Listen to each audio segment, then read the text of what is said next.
असल्याचे असे फोटो देखील आता व्हायरल होत आहेत। त्या संतोष देशमुख यांचा खुनाचा तपास हा निष्पक्ष पद्धतीने होत नाही आहे।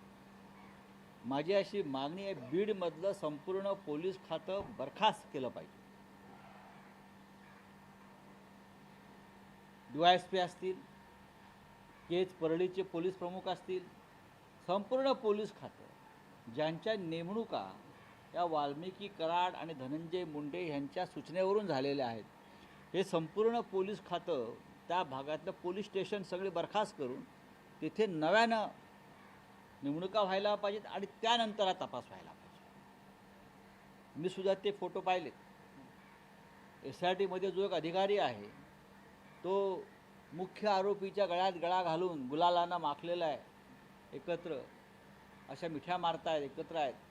हे निष्पक्षपातीपणे तपास करणं हे अवघड आहे अशा पद्धतीने।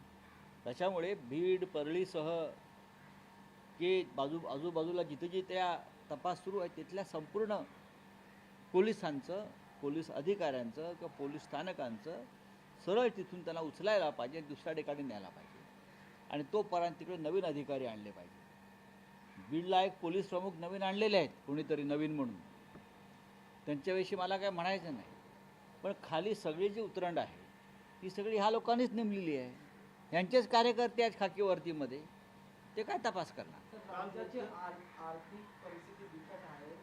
एकंदरीत 2 लाख कोटीची तूट जाणवली, त्याच्यामुळे पुन्हा एकदा लाडकी बहीण योजना हा प्रश्न। बघा, लाडकी बहीण योजना या योजनेला आमचा विरोध नाही, पण मी कालच सांगितलं की आता जी काय तपासण्या सुरू आहेत, खरं काय खोटं काय, त्यातून ज्यांना पैसे गेलेले आहेत ते पैसे परत काढून घेऊ नका। आणि नेमकं आज मी काही प्रकरणं पाहिली की ज्या लाडक्या बहिणींना पैसे दिलेले आहेत त्यांच्या खात्यातून ते पैसे परत घ्यायचा कार्यक्रम सुरू झाला। ही अत्यंत गंभीर बाब आहे।